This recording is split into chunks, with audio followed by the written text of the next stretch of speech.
Hello,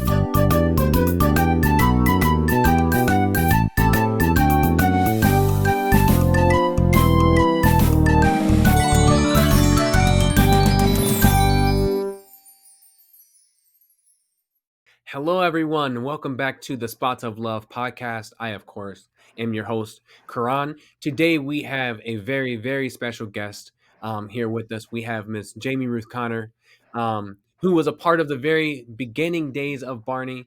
And we've been having some back and forth of trying to figure out a good day and time for us to do this, and we finally got to settle on something. And so, just to start off, Jamie, I'm just very, very honored that you agreed to do this, and that I have the opportunity to sit across the screens from you and just have a conversation. So, thank you so much.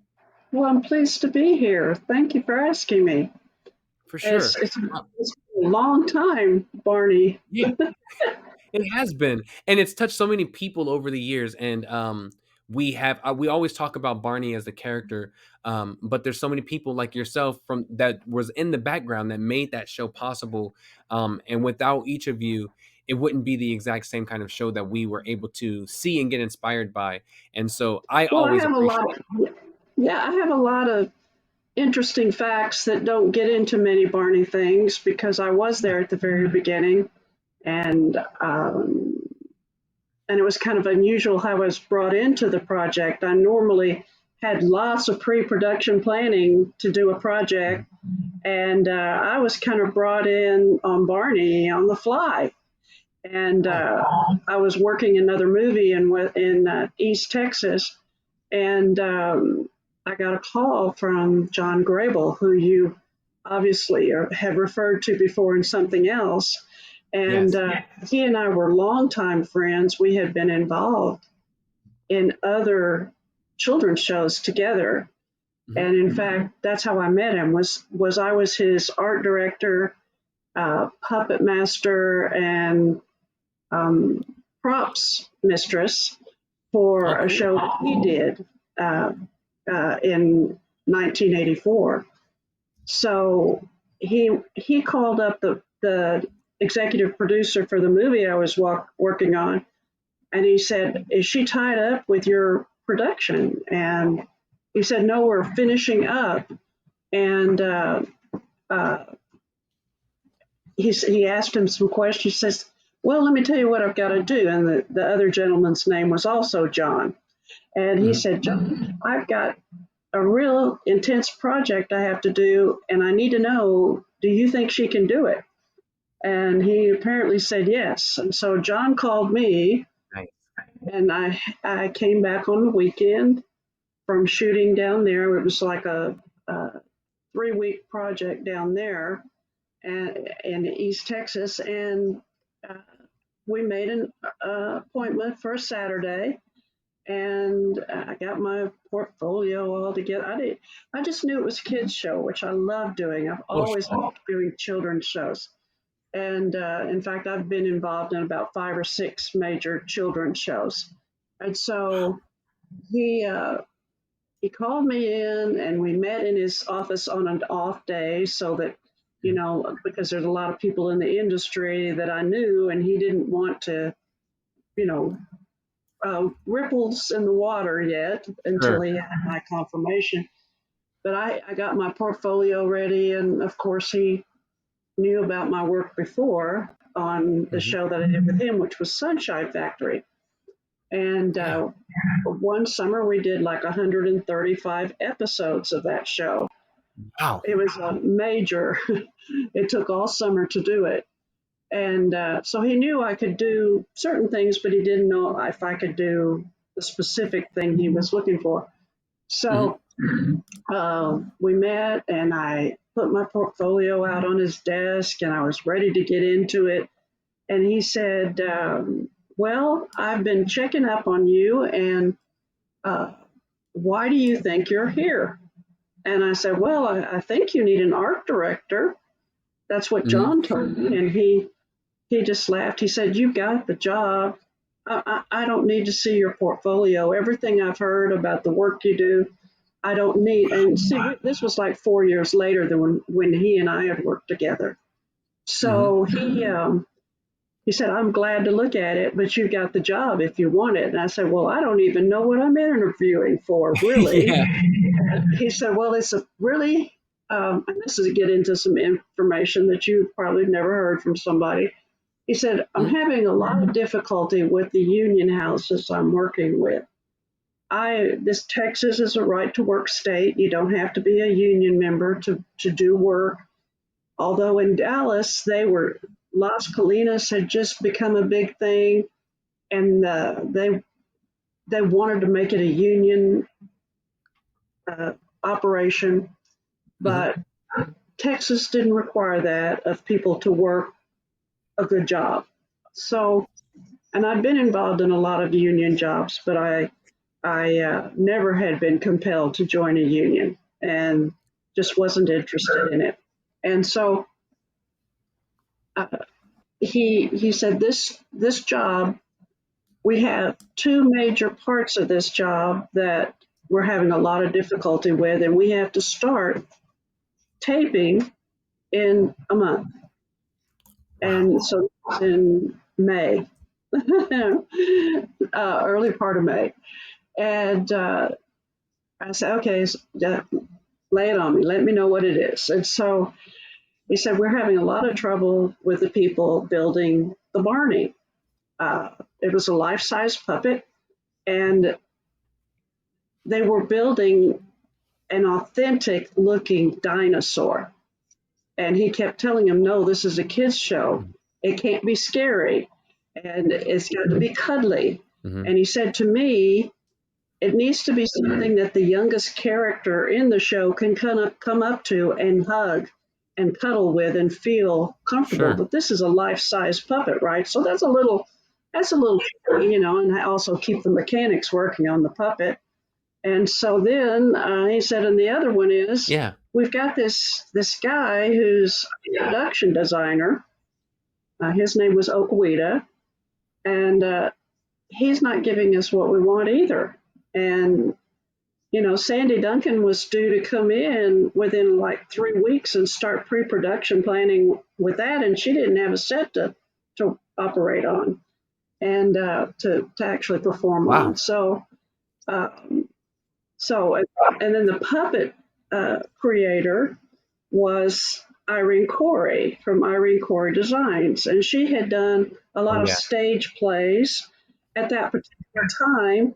Mhm. I think the Book of Job was her most famous stage play that she did. Oh sure. But at that time, she had been contracted to be uh, to produce life-size, authentic-looking uh, dinosaurs for the Natural History Museum in Chicago. So she kept trying to make Okay. Barney look like he had. I saw pictures. I'm sure you've seen the pictures on other sites. She had the pictures Oh where yeah. I've Barney seen them. had her dream horns on the head and the warts on the face and teeth, fangs, and Oh claws on yeah. the feet and The claws on the claws and hands. everything. And I, I looked at it. I was like, "Oh my God, the kids are going to run from that thing!" And she finally just said, "This is what I'm going to do, or I'm not doing it at all." But she was under contract to build the puppet, so she was obligated to build the Mm, puppet, but her designs were rejected. sure. So he said, "You've got to come up and work with her assistant, Suzanne Lockridge, who is Mhm. also her niece, um, and Yes. create me." And so he handed me three preliminary scripts. He said the show's going to be called Barney and the Backyard Show or Backyard Gang, and one of the shows is a backyard show. And you need to go read these scripts, give me some storyboards, and we'll go from there. I said, well, I'm all the way over in Fort Mhm. Worth, and you're all the way up here in Allen, Texas, which was a good hour and a half drive away. So it was not like I could drive in every Oh yeah. day. So they put me up at the local hotel and brought in my studio work, my drafting table, and all the things that I needed to get to work. And um, and then I made appointments to meet with Irene Corey and her assistant and Okawita. And John said, "Now here's the thing: you have to fire Okawita. That's your first job." I was like, but there's no way I can get a set built in 1 month. I had a workshop in Fort Worth, but there was no way I could do that. And after I read the scripts, I came back to him. I said, "You've got fantasy sets in this. Are they doing those?" And he said, "No, you have to do these." I went, "John, thank you for notice." And then, the puppet had to be ready for stills and for the actor to actually get used to using the life-size puppet. Because as I was starting to read the scripts, there was lots of action. Barney had a lot of action for a life-size puppet. He had to get down on the floor and break dance and all that kind of thing. And so, wow. But all right, I made the appointment at Okawita's, which was at Las Colinas, and it was a union house. And I walked in, and he said, "Well, this is what I'm doing." And I said, "Well, actually, no, you're not. I have come here to tell you we no longer need your services, but you still have to fulfill your contract and build the scenery you've agreed to build." And he said, "But I'm the production designer." And I said, "No, you are no longer the production designer. I'm the production designer." And so he said, "Well, we'll fulfill our contract according to the specs on our renderings." I said, "That's all we need from you." And I had to change some things once I got it in the studio, but he fulfilled his contract with Lions Group. And then I had an appointment with Irene, and she would not even come out to meet me. She stayed in her office, and she was very upset. And so, but her niece was delightful. And when I saw what they had done so far, I said, "This will not do, Suzanne. This is not acceptable. You've contracted to build Barney, but we can't accept the Barney that you're presenting. This is what it has to do." So we took off its head, and we took out the fangs off it, and we completely rebuilt the head. And no fangs, just rows of teeth, white bands of teeth, and googly eyes, bigger eyes, and a big puffy grin. And his feet, and he wasn't painted at the time. He was white foam body, and his feet had big claws on the toes, big claws. And I went over and I pulled one of the toes out, and I said, "We're going to put ping pong balls on these toes instead." And she's like, "Oh, okay, I can see that." And so so the fangs were gone. We got googly eyes, a big smile.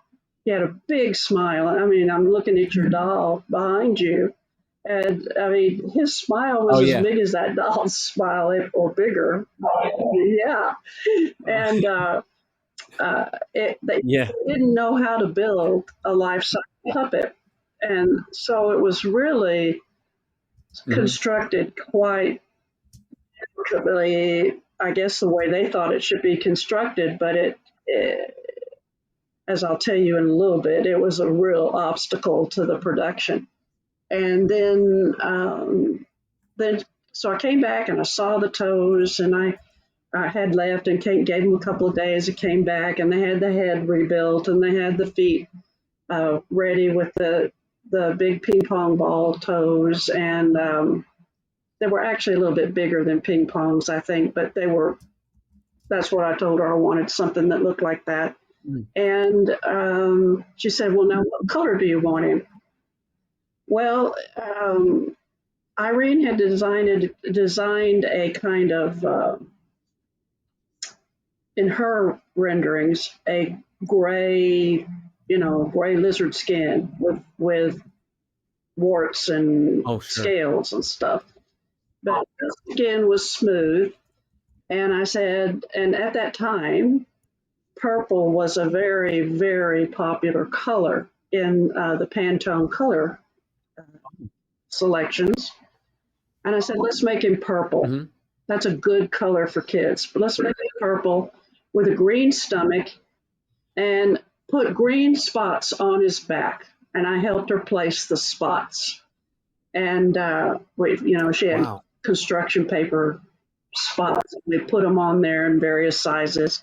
And so that's how Barney became sort of a cartoon life-size puppet. And that was the kind of puppets I was used to working with, were puppets that catered specifically to a young child's audience. And and the funny thing about the storyboards was they didn't have anything to go on. I didn't do these renderings of a dinosaur or anything like that. I just did the storyboards. And when I showed John the storyboards for each script, he said, "That's my Barney. I want him to look like that." And so the big fat puffy head and the happy face and instead of claws on the hands, bifurcated fingers, and so he looked lovely and happy and John was overwhelmed by the fact that the storyboard gave him exactly what he wanted, which is not the way it's done. Okay, storyboards don't usually dictate the design of a production character, but mine did. And so they took that storyboard and they also did the first shirts and the Barney in the Backyard Gang. They took his face out and actually created the logo for the Backyard Gang. And and I'm immediately, after I got all that going, I immediately jumped into getting the props collected, getting the props mistress, and I hired another one. I had to go back into my own studio workshop back in Fort Worth and create all the fantasy sets. We had to build those on the fly. It was, like the pirate ship and the rocket to the moon. I had to search that. That was an actual jungle gym that we gave people the company credit for, and they provided it. It was still very expensive, but they provided the jungle gym that looked like the big bathysphere that they take off to the man. And I had to collect the set dressings for the farm, and all of the farmyard animals, that were part of the visiting the petting zoo. And we also had to create the rocks for the beach and for anything else where we needed to have the mermaid, the beach, all of those rocks were big styrofoam covered with cheesecloth, and all that stuff was built in my workshop. And then they sort of were curious about what the feet would look like on a blue screen. All we had so far was a blue screen backdrop. And I said, well, you know what? Let's just put foam on the floor and pour sand, and then they will look like they're really interacting with the floor. And it was easier to dress everything. Like when Moonkin actually walks out behind the rock and meets Barney on the moon, the girl, Nomi, who played that character, was actually walking on her knees with her feet hidden behind rocks, and she was walking on a cushioned floor. She wasn't walking on a hard studio floor. So things had to happen within a month. And then I met Sandy Duncan, and Sandy Duncan was blind in one eye. And production, so-called production designer fired, didn't take into account when he built and set up the blocking for the set that she had to do camera action from her blind side. And so some of the things I had to get, for instance, was a toaster that popped toast up in the air 1.5 feet. And she, in the script, she was supposed to catch it. And it was on her blind side. So what we did is we built another counter overnight and put the toaster on the counter. And the guy I hired to do that also helped me do the stunts when the kids jump off the pirate ship. And she had never tried it. She said, let's just take it. Amazing experience, because I was like, oh, I hope this really works, because we'd spent a lot of money on that toaster, and it had a gun spring in it. So it shot up a good 1.5 to 2 feet above the toaster. Wow. And she said, just roll the tape. Let's see. She challenged John. Let's just see if the guy can get it in one take. And she did. And it was amazing. And that's when Amy back and says, Mom, you should be on my T-ball team, And they were just, then there was another guy. His name was Larry. He was actually Sandy Duncan's assistant. And and I think he was labeled as an associate producer. And he came to me, well, actually he went to my workers. I was an independent contractor, so he should have come through me first. But he went to my workers and asked them to make costumes for Barney. And they came very upset because it was like they had a full-time job already. And here he was asking them for costumes. And so I went to him and I said, look, Larry, let's don't have any trouble here. Come to me if you need something. I think it's a great idea that Barney has costumes. And so the first costume he needed was a sailor collar and a sailor hat. When they're in the swimming pool, they're going to the beach. The sailor went to CCC. Yes. And so that worked out great. He'd come and tell me what costumes he wanted, and then pretty soon I had to assign somebody full-time to making costumes for Barney. That was on the fly. That was not something that was pre-production planned. Wow. And the biggest thing was I was reading through the script that was going to start shooting on the next week. It was 3 Wishes. We were starting 3 Wishes. And I get to the script and I go, I have not seen the Barney doll. So I go to John and I said, okay, John, who are you getting to build the Barney doll? And he said, and his face got wide and his mouth fell open. He said, we forgot to contract a Barney doll. So over the weekend, I had to design a Barney doll, and I had to make it in 48 hours. And I had never made a stuffed toy. Okay. If you don't think I was panicking, I was staying up all hours trying to get that. And I made one, and I didn't like the way it turned out. So I made another one. And Monday morning, when we went in to shoot, I had a Barney doll, and I would have preferred him to be fatter, like he turned out in production, toy production. But I didn't have time to even go back and do anything. And when I first made him, his head was looking up at the sky like this. And I was like, okay, I got to do something. And so I had to go in and hand stitch tucks under his chin to pull his head down. And that's the story about the Barney doll.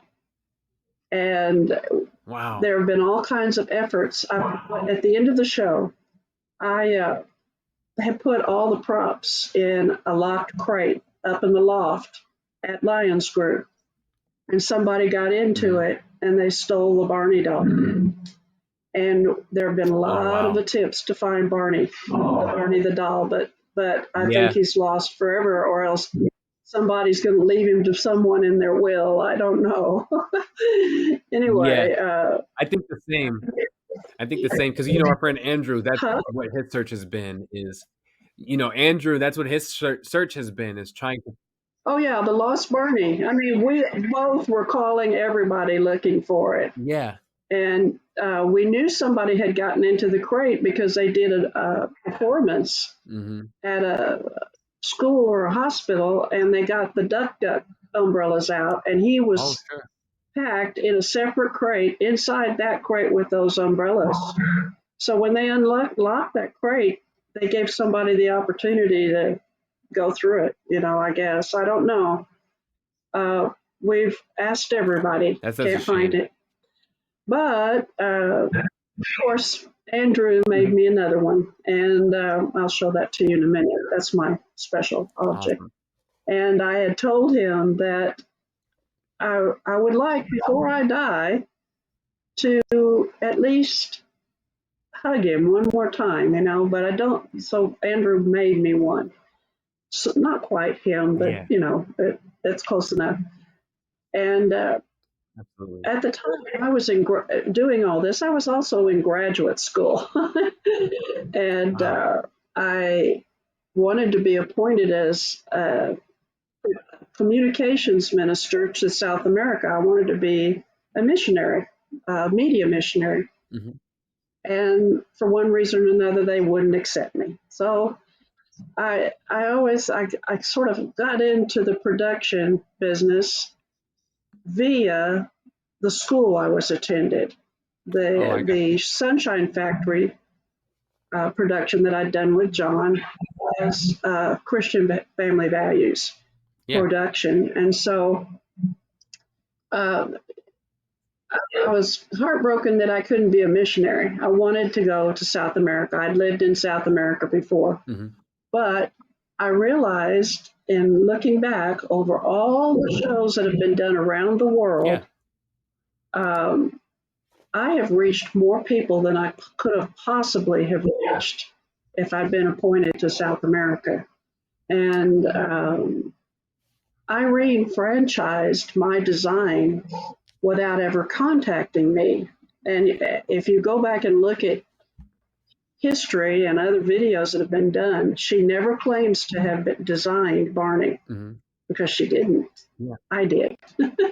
And she knew that she could be sued for that if she did. Hmm. But people that I hired to help with the Barney production, she sued them. And what she would do is when other countries came and wanted to franchise Barney to their country, like Indonesia, and Hmm. I'm trying to think, there was another country, it was in the Far East, Hmm. that wanted to do Barney in their language and in their culture, Yep. with their kind of culture, which I thought was great. She franchised the Barney image for $8,500 a whack, Oh wow. but she didn't legitimately have the right to do that. Wow. That's So interesting. I don't like to do sour grapes. I just like to set the record straight. She didn't design Barney. She didn't pick his color. She didn't have anything to do with that. All she did was direct her niece to build what I designed. Yeah. And Well. that, and I worked with a different costume house, a different puppet house to make Moonkin. I designed Moonkin. Okay. So That's amazing. I've talked a lot. You haven't got as many No, questions, that's okay. A lot of the questions huh? a lot of the questions that I had listed, you answered, but I came up with other ones from what you were explaining. But it's great to be able to talk to you because you are one of those missing pieces that not a lot of fans don't hear from you until Andrew found you and shared some of your conversation. We don't Yeah, get a chance to know about all the things that you were responsible for to make those first three videos happen, and so it's just right. Well, amazing. there was a reason for that. I'll tell you the reason. Yeah. It's missing history, and Yeah. I'll tell you the reason that happened. Do you want to hear that? Oh yeah, sure. Do you want to hear the reason that it happened that way? Oh, for sure. Yeah. For some reason, and I never knew why, John Grable was let go from the project at the very end. Mhm. So I was finishing the post production work by myself Mm. at the studio, and they hired a new director. They decided to go in house, and they hired their studio manager as their new director for their next series of videos. I did the first Mhm. three. John did the first three. John Grable. But uh, another man was brought in for the next series, and uh, at that time, Irene came back into the picture. She decided to take possession of the project again. Okay. And nobody contacted me because they didn't even know I existed. And the thing about the guy they brought in as the new director, I had worked with him on Sunshine Factory. He was a tech director in the back. He was not a director. He was not a production director. He actually managed the machines and check the color balance and all that kind of stuff. That's what he Is did. this Dwayne And Towell? I don't even know if he'd ever directed a show or not in his life. Mhm. Yes, this was Mhm. Dwayne, and he hired other people, Mm. and nobody even knew I existed unless they went back and watched the videos. And even in those videos, I was given some incorrect credit. Mhm. Like John hired me as a production designer. I was the puppet designer. Um, I retained the rights to Moonkin, but I had no footing to retain the rights on Barney. So Mhm. that gave, because she had signed a contract and I never signed a contract. I was a Wow. handshake sort of agreement. And so they cut me out. And people at Las Colinas, the union people there, they cut me out. And no, so nobody even knew I existed. And the only person from my crew that they hired was my props mistress. And she called me up and Wow. she said, "How come you're not working on this?" And I said, "Nobody's even contacted me. I didn't know that they were going back into production." So I became sort of canceled, like Yeah. overnight. That's a And shame. the first the first episode was the Backyard Show, I believe, right? That was aired. Yes. I think that was Backyard Show, and it was aired in August, Mhm. 36 years ago. This next week. Yes. So Barney is going to be 36 years old this next week. Yes, ma'am. So anyway, Wow. more questions? Yeah. It's a shame that you weren't given all the You're proper. getting a lot of history nobody knows. There's a lot of rewritten history, Mhm. so to speak, but it doesn't matter. At first, for many years, I was rather hurt, and because I had given my all to creating uh, Cheryl Leach's Mhm. vision, to seeing that her vision actually came to life Yes. with Barney. And I loved doing children's shows, and I was very good at it. And I Mhm. understood how a child's mind learns. And so I was very hurt because I thought I had given my all to the project. And then when I saw the next set of videos that were done by Dwayne, I was glad I hadn't been part of the project because he had never directed a children's show before, and it was pretty obvious. It was, there were a lot of difficult things about the next episodes after the first three.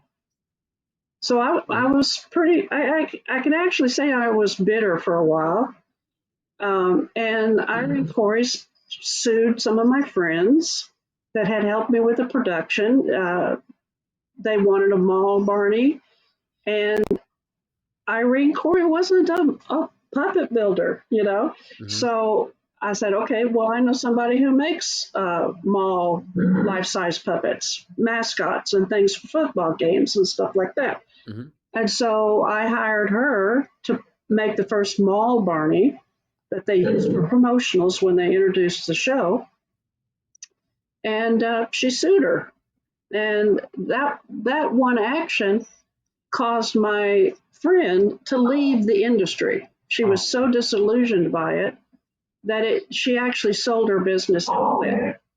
And if anybody had ever bothered to contact me for an affidavit or anything like that, I would have set the record straight, but they knew not to contact me because I did know the inside story. Yeah. And there were a lot of political things that happened, but thankfully for me, the main thing that John Grable did for me is he protected me. He just let me loose. He said, go do your thing, create what you think you need to create, come check with me, but just get it done. Yeah. And so he gave me free reign. And I had a pretty substantial budget because they didn't give me enough time to get it all done. I was hiring people who were working round the clock just to get it done. And, like I said, all the fantasy sets and collected all the props for the fantasy sets at my workshop in Fort Worth. Mm-hmm. And I had a full crew working over there. So I had a full crew working in the studio, and I had a full crew working at the workshop just to get it all done. And, the little kinks like asking for costumes for Barney, that was a big thing. That suddenly stopped props collection and food. When you had food in the show, you have to have somebody assigned for the food service. And there were just a lot of people wearing a lot of hats, but we got it done. And I think if you watched the next ones that Dwayne Towell did, that he directed, he hired all kinds of different people to do props and stuff, except they did hire my props mistress. You can see that there's a lot missing. The sets look very, they don't look lived in. They don't look authentic. They were doing what they could, probably on a much more limited basis of budget, But they did give me a good budget, and it affected a lot of people's lives. And like I said, I feel blessed for having been part of Barney and the Backyard Gang because I reached a lot of people with good family values. Barney, everybody on my crew, and this is not a well-known fact, but everybody on my crew was a Christian. The guy that wrote the scripts was a Christian. And Frank Olson. I had never met Pat Reeder, but I understand she was too. It was a group of Christians who were committed to doing a superior quality product and also reaching children with good values. So that's kind of That's awesome. Thrown in for free. That's great. Going back a little bit to some of the other things that you've talked about, those original storyboards and things, do you still have any of those original things that you had drawn out back then? Yeah, I do, but I packed them away somewhere in my attic. Oh yeah. And and one other person has copies of the storyboard. And I'm going to try to make it my mission for the rest of the year to connect with her, to at least get copies of my storyboards from her. John kept the originals, and I have copies in my files in the attic. Yes. And we're in the middle of remodeling our house. So I'm still sure I'm probably going to find them. And Andrew has made me promise that I will, make sure he gets possession of the storyboards. And what's so funny is I remember it just like yesterday, that just sitting down and drawing these storyboards of kids playing with a big dinosaur, and there was Barney. on the paper, and John was just ecstatic when he saw it. My Barney, that's my Barney, and well, okay. And right then, I should have signed a contract, but I didn't, Yeah. because I never had to sign any kind of contracts with John. He was a very ethical person, Yeah. and it was unfortunate that they let him go at the end like that. But I never knew the story, so I didn't bear offense for him. I just thought that he was a brilliant director. When he died, he was the media minister at First Baptist Church in Dallas, which is one of the biggest churches in the country. So, wow. Anyway, and there aren't many of us left, really. Like, for instance, Susan Lockridge, the girl that Yes. the niece, Irene Corey's niece, she now has Parkinson's, and so it's very hard to interview her. Yeah. And there were other people like my costumer. We actually lost her a couple ahead. weeks ago, actually. Oh no, I'm so sorry. Yep. Well, gosh, and I'm having my 72nd birthday next week, so You look I'm good. still kicking, but we're kind of passing away. Huh? I said, yeah, but you look good for 72. It's good you're getting it on record now. Yes, for sure. Well, I live a good, clean, happy life. So, but I will tell you that one of the things that made Barney such a blessing for me is that the message of Barney, I smile at the name of your podcast, The Spots of Love, because Barney was all about love. That's what he was about. And he was not threatening, and he didn't have any agendas, and he didn't try to teach kids things that we don't want them to learn. He at least not as children, he was cuddly, he was fun. He taught kids how to use their imagination. Absolutely. And that was what he was about. He was about community, love, and using your imagination. And, there's a lot of sad stories associated with Barney, like, Cheryl Leach's son, that she actually conceived the whole idea of Barney. Well, he's gone. And I would love to meet Cheryl Leach again, but she lives way up in New England, and there just aren't many of us left. And it's, some people were getting upset because I think Mattel was going to do that cartoon version of Barney. And I told Andrew, I said, that's great. That's great that they're thinking of doing that. But it needs to stay true to the message of the original Barney. When public broadcasting took him up as a project,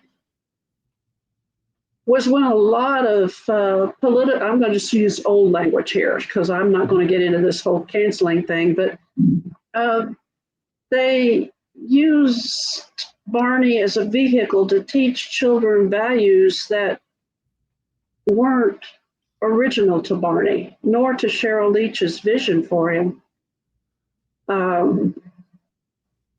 There were a lot of attacks that came against her that should never have happened. She didn't have that kind of heart.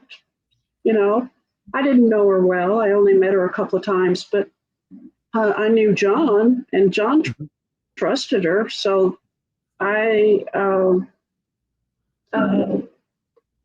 when Barney became so politically correct in the schoolroom, do you remember the change? I mean, in the schoolyard, it was a lot of fun. I watched those, and those were a lot of fun. Playing on the playground equipment in the schoolyard and all that. But there for a while there, they went into the schoolroom and started testing very strange things, and it kind of broke my heart. But I wouldn't let my kids watch it anymore. I just Oh let yeah. them watch the original ones. Yeah, for sure. And Andrew is actually thinking, trying to see if he can't go back into production on Sunshine Factory, because that was a wonderful show. Oh And yeah. sometimes you can find videos on that show online. I mean, you know, people selling their videos of Sunshine Factory, and it had life-size puppets. A big dog, a 6-foot tall dog. Yeah. Penelope the toucan. Yep. Have you ever seen any of those? I've seen a couple episodes. Yeah. Ever seen any of those shows? Yes.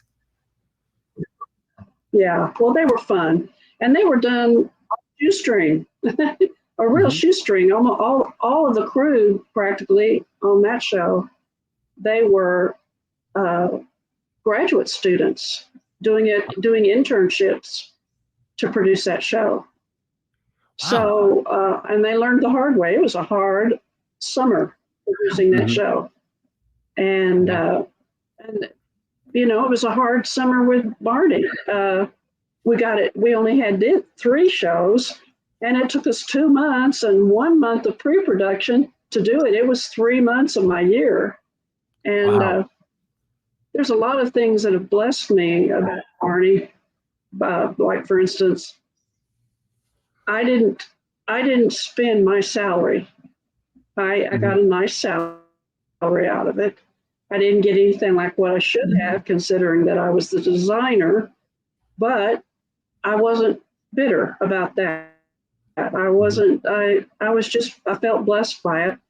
And it enabled my husband and I, it enabled us to buy a house. And nice. We still live in it. 38 years later, we still live in it. That's great. I was able to get my children involved in audience participation in other children's shows, because I just love doing children's shows. And Barney really opened a lot of doors for me to do more. So, you know, I did Nana Puddin', which was a Dennis Leach thing with monkey puppets, you know, like Nana Puddin'. Monkeys, you know, that was fun. Yeah. And I always had so much fun doing children's shows. I didn't want to do regular production, you know, because I just loved watching the kids light up and get so excited about it. And I remember when I was a little kid, I was 5 years old, Howdy Doody came to West Texas. I don't know if you know what Howdy Doody is. Oh, yeah. But it was, Lamb Chop came to West Texas. And my parents made sure I got to sit in the audience of those puppet shows. And so I guess I sort of had it in my blood from an early age. Oh, sure. For sure. Well, this has been a great time. It's been great listening to all your stories and your behind the scenes. Before we finish up, can I have you show whatever that item is that you brought with you and just share why you chose that? Sure. You're going to laugh at me. But after the whole problem with not being able to find the long lost Barney, Andrew made me one. Oh, beautiful. He made me, there. I'm trying to get it on the camera. There he is. We can see him. There you go. And this looks very much like the original Barney looked like. And I have it in my studio. I'm still a professional artist and sell my artwork. And he sits right on my studio table next to me when I work. And I don't do children's shows anymore, you know. I would love to still, but I'm a little bit, I'm old. I don't think I could keep up with the kids anymore. And but that's the thing that first of all, that somebody who I'd never met before I got to see how much of an impression I made on his life. And that Yes. was a real encouragement and blessing. And it was also a healing process for me after the bitterness I felt from being excluded from the future Barneys. Mm-hmm. And so I was able to heal. And then he comes back to me, and I had said, I really wish I could hug, the Barney doll one more time before I die. And he made me this. Yeah. And so I have my own Barney, and nobody can take this one away from me. So, Yeah. and he even went into the original shows and counted the spots on the back. Oh yeah. So that he has the right spots. So, And yeah. Andrew's the best, and I'm got glad pretty that yellow toes too. he's the best. I'm glad he was able to provide that to you. I hope someday he's successful. I will be leaving a bunch of things to him in my will that had to do with Barney, and I hope he's successful in finding the lost Barney. But I'm sort of afraid, like what he did in his show, where he shows the dog chewing it up like a play toy. I was like, oh, somebody might have actually done that. And Barney doesn't exist anymore. But he'll always exist in my heart. And I still remember, to be real honest with you, I was newly married when I started Barney. And I was working 60 and 70 hours a week. And my husband was like, am I ever going to see you again? Because I was so tied up with Barney and living in Allen, Texas at that hotel to get things done in 3 months. So I really appreciate you talking to me. I'm glad you followed up on, I guess Andrew referred me to you. Yes. And is there anything else you want to ask me about?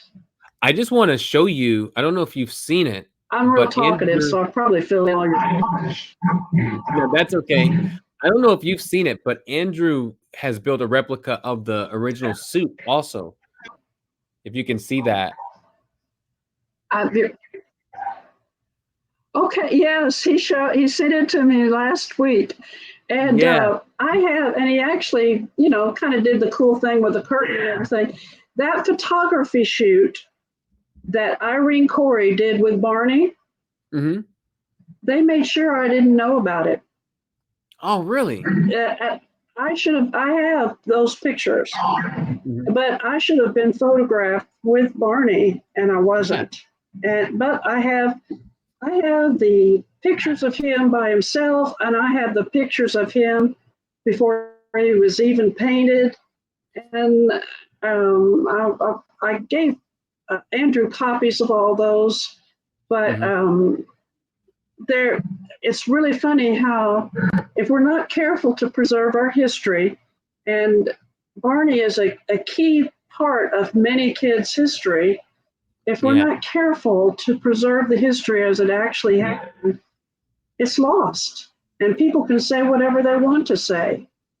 And we're living in a time where history is very important. And I'm not just talking politically because this is an election season. I'm talking about children don't know where they come from. They don't know their history. And some of the history they're being taught isn't real. And so the agenda that is trying to pervert children's minds, Barney never did that. Barney deliberately was created to be a lovable, dependable friend. Yes. He would never deceive a child, ever. Well, you might say, well, he said, use your imagination. Well, we all need to use our imagination. That is what we have such a great creative brain for. But some of the things, the agendas and the things that they're doing with children these days just break my heart. I'm sorry. I would like to just do another children's show just to set the record straight, Yes.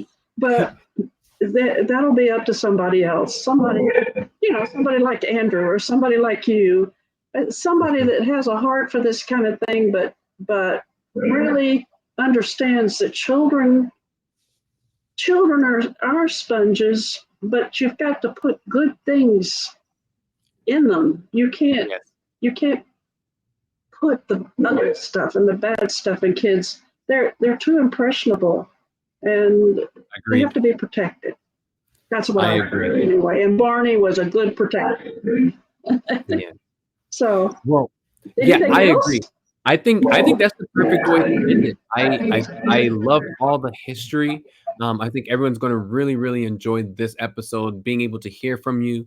And again, like I said in the beginning, it's just a real honor to speak with you and get the real history about this character that we love so much. And I'm glad that Andrew has been able to do things like provide you that doll to give you some closure and make you feel better as well, because you were just as important as anyone else in inspiring he all of me. us. I mean, I feel like he's my son. Yeah. Yeah. He's truly great. He made me see that Barney really has impacted millions of children.